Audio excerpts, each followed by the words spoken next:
Hello viewers, you find me here on the banks of the Thames in London, where I'm delighted to be joined by Imtiaz Shams. Hey, Hello, nice to meet you, Imtiaz. Lloyd. Imtiaz runs a website called Faith to Faithless, and he also runs events at universities to help educate people on the problems that arise when people try to leave religion. And I'm a huge admirer of your work. Thank you. I'm a big fan of yours as well. Thank you.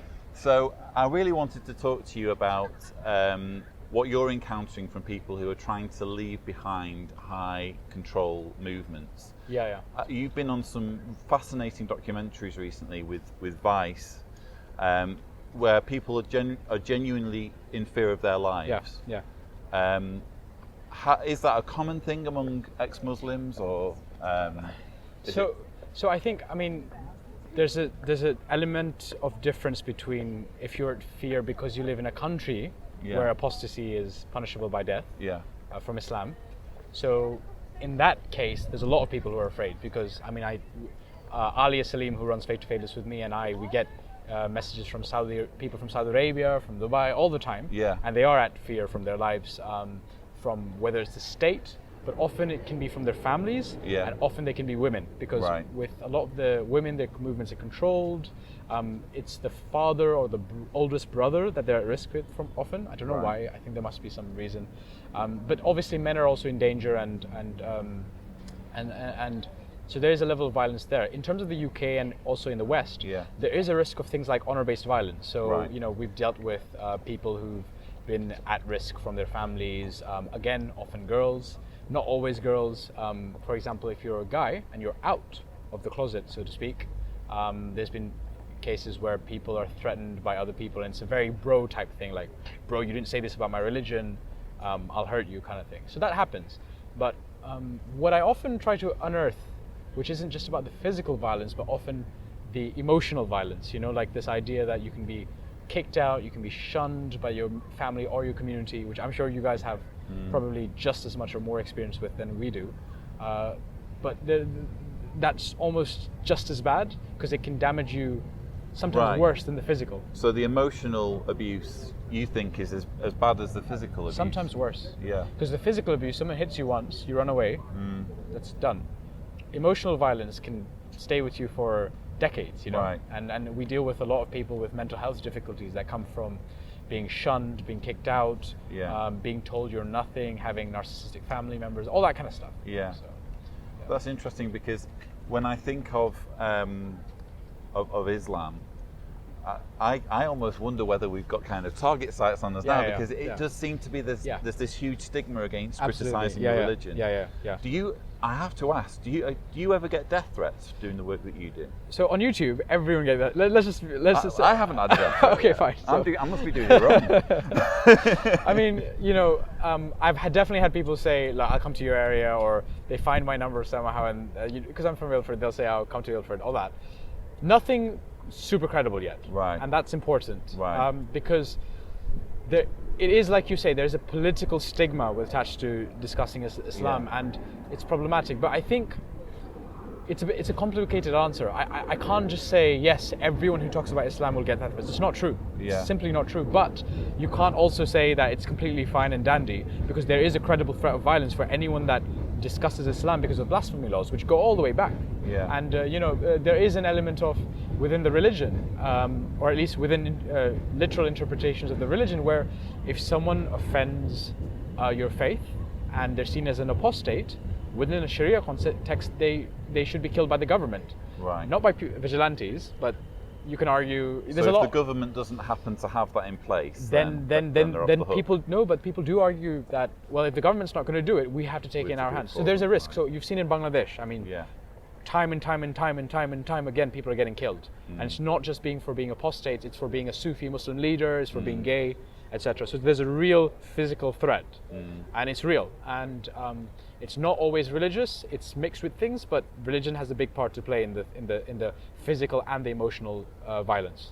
Could you just tell us a little bit about your awakening process? I know you've mentioned it a bit on your channel, but just walk us through what led to you kind of waking up from religion, and kind of what brought you to where you are now, and are you being shunned? Okay, so on the first question, like about my process of leaving faith, It's different for everyone. In my case, I was religious. I had no issue combining science and faith. Like I would promote that, you know. I'd been reading Islamic books since I was a kid. Like since I loved it. And I think what happens is it starts off emotionally. Something doesn't feel right with what you're reading or what you're processing in your head. Yeah. I know a lot of atheist type people want to say the rationality is the reason. I think for a lot of people it starts off emotionally. Something doesn't feel right, but that's because your brain is processing things in a way that you might not consciously do, right? Yeah. And then I kind of went with it. I started meeting people who were not Muslim and with different ideas, and you know, expanding what I thought, expanding my moral framework wider than my Islamic moral framework, if that makes sense. And I think the questions that I've always had in my life, which everyone has, every religious person, every imam, every sheikh, every atheist, whatever, these questions, I processed them differently. Yeah. And it's that processing that slowly led me out of my faith. Right. And that was about 5 years ago, I would say. And you know, at the time, I shunned myself because I was like, you can't leave. That's not a thing you can do. Right. So the shunning was so, I've shunned myself. Does that make sense? You were conflicted. Yes, Yeah. yes. Exactly. I was conflicted in the sense that I didn't know you could leave if you're a Muslim. Right. I thought, yeah, okay, Christians leave sometimes and they become, but they, of course, because Christianity is a corruption of the real faith. You know what I mean? Yeah. But I think with Islam, it was so inbuilt and ingrained into me, I didn't know you could even leave it. So when I did leave it, it was like, and Alia explains this best, being an alien in your own skin. You feel like an alien and you've got this skin and it doesn't fit. Yeah. And I mean, soon enough, I found other people who how hard was that to find other people who had reached your kind of crossroads? It was harder than I wish it would have been, and that's why I do what I do now. Yeah. It was so much harder than I wish it had been, and we're so lucky that since then we've had so many different types of people come out on YouTube who are ex-Muslims, different organizations like X7A to join things like CMB, but us as well, Faith to Faithless, different communities across. So a lot of that, which had started 4 years ago in terms of the explosion of ex-Muslim material online, happened because people like me, people in the US, in Canada, in Australia, we were just sick of it. We were just like, why did we feel alone? And that feeds into the shunning, because if we felt like this and we had left the faith, imagine what religious people who are family members, who've got children, who've got spouses, who have left their faith, how do they feel? Yeah. And that shunning is so ingrained, and a lot of our work now is, how do you cross that stigma? Yeah. How do you get past that so that we can talk with and to religious people and say, you guys got to sort your stuff out, because you're not treating us right. Yeah. Whether us is ex-Muslim, ex-Jehovah's Witness, ex-Mormon, ex-Christian, whatever. And we're really nowhere near even starting that, are we? At the We're moment? just starting. I mean, let's be positive. We're here. We're here. We're like doing the point something, is that you're an ex-Jehovah's Witness. I'm an ex-Muslim, and I have more in common with you than most people. Yeah. We're starting that, and we're doing this on YouTube. Isn't that crazy? It's absolutely incredible. Yeah. If there was one misconception that you constantly are confronted with in the media when it comes to your form of religion that irritates you the most, what would you say it is? It's a very, very, it's a very good question. Hey, I'm a good interviewer. I don't know. I mean, there's so many. I don't know where to start. I mean, let me just give you one big one that bothers me. Yeah. Which is, it's so politicized. Yeah. And it is politicized, of course, because it's a religion and it's a political, there's lots of politics around it. But that means that when people try to have a theological argument, they mix it in with the political arguments too. And I get why that happens, but that conflation is not always useful. Yeah. So it makes it difficult for someone like me, for example, to have a theological discussion about Islam. Yeah. So there's that. The other things that bother me is that, one thing that does bother me actually is that often in the West, there's a politicized view of Muslims as being inseparable from their faith. Right. Right? They're course, inseparable. So the racism that people who are from a Muslim heritage face in places like, also in the UK, but in the US, gets conflated with, we're Muslims and therefore Islam has to also be protected. Yeah. Muslims have been attacking Islam since the beginning of time. Right. I mean, just look at the Sunni and Shias. The Have stuff different interpretations. Mate, Yeah. what the Shias sometimes say about Sunnis, if I said it, I'd be called Islamophobic. Wow. And what the Sunnis say about Shias, the same. Yeah. So I think the obsession with identity and identity politics, where being a Muslim and being and Islam are put together, that is very frustrating, because that doesn't help. That's bad for Muslims, and it's bad for non-Muslims, and it's bad for ex-Muslims, right? Because for the Muslims it's bad because they're always boxed, whether you like it or not. For the non-Muslims, it's bad because, you can't really have a conversation about this without either being called racist or becoming what people call a regressive left, where you're defending bad things that people from a Muslim community are doing just because you're afraid of hurting the brown person. And it hurts us because both groups are now attacking us when really, what we have a problem with is not just Islam but also how we're treated. Yeah. Now, if you could reach out, if say there was there just happened to be a Muslim watching this video who hasn't seen your channel yet. Yeah. What would be your message to someone who is in a situation where they're afraid of leaving because of being shunned? What would be your message to them? That's a very good question as well, and you are a good interviewer. I think the key thing for me is you're so not alone. You are not alone is a cliche thing to say, but I don't think people understand when they're leaving Islam or thinking about it, how many people there are. Yeah. I mean, you're inundated, aren't you? I'll give you an example. When I left Islam, I thought I was the only person in the whole world who had ever left Islam. Yeah. Slight invasion. When I left Islam, I thought I was the only person in the whole world who had left Islam. Yeah.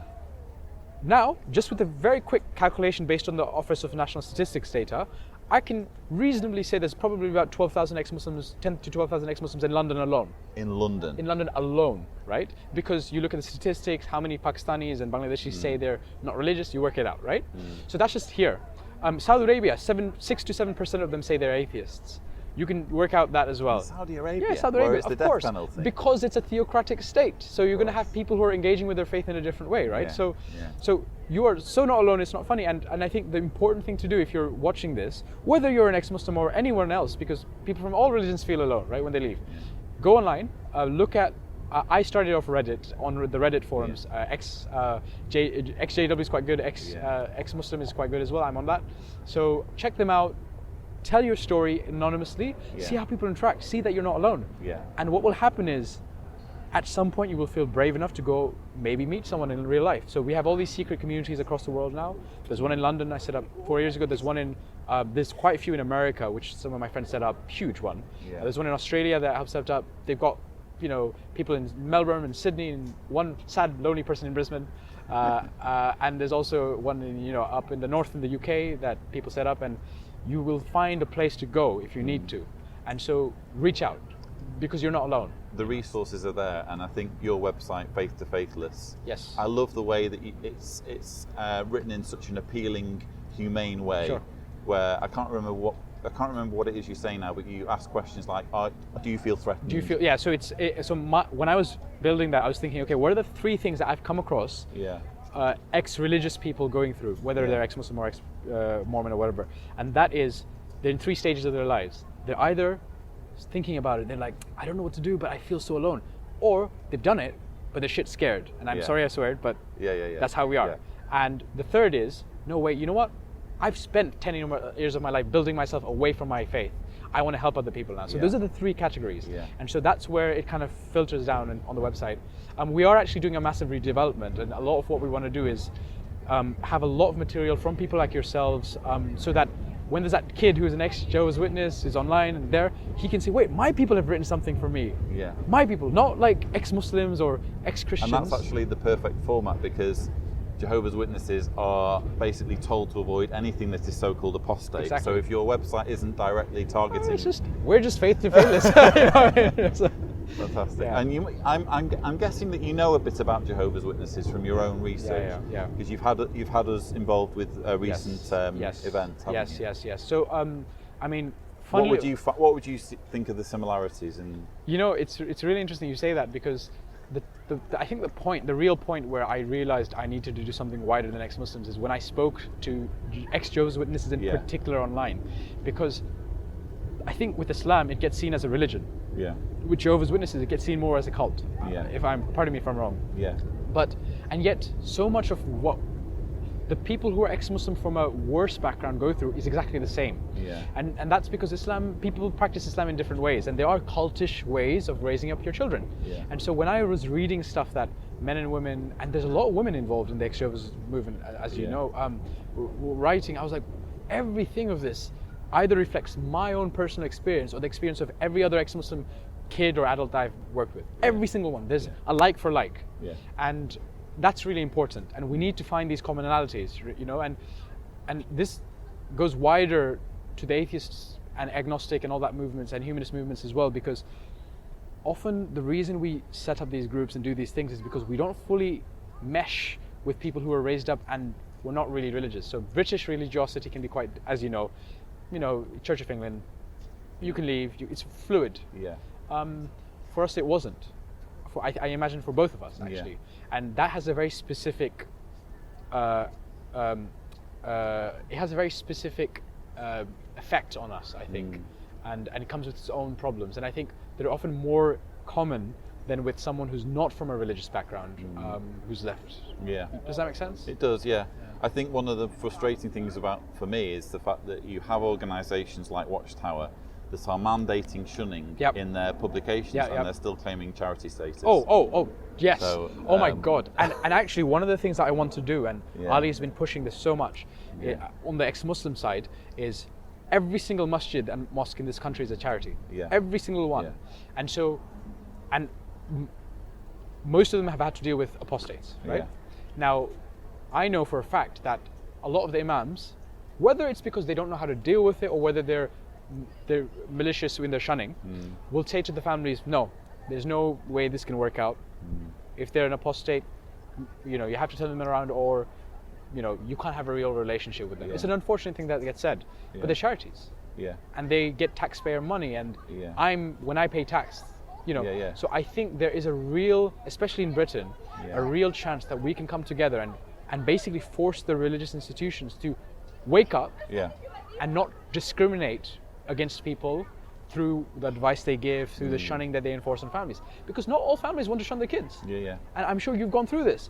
Families, I've read across the Ex-Jehovah's. If they had an excuse to not shun their kids, they wouldn't. Exactly, and it's the same with ex-Muslims, where families are conflicted. And when someone who's a religious figure of authority is promoting either shunning as a concept or something similar to shunning, like we have, like people do in Islam sometimes, it pushes them over the edge, and it makes good people do really horrible things to their children, and we need to stop it. Yeah, we do. Well, hopefully, just by getting the word out with these sorts of videos, we're putting a step in that direction. It's going to change. Like this is it's been going on for too long, and there's too much happening, I think, in this space. I think we're going to change. We're going to change everything. I really hope so. There's a critical mass, and we're going to make it happen. Thank you, Lloyd. Absolute pleasure talking to you. And please check out Imtiaz's channel, which is it Faith to Faithless? Yes. So Faith to Faithless on YouTube, or www.faith2faithless.com. Faith2faithless.com. Okay. So thank you so much for joining us. Thank you for having me. And we'll see you again soon. Bye bye.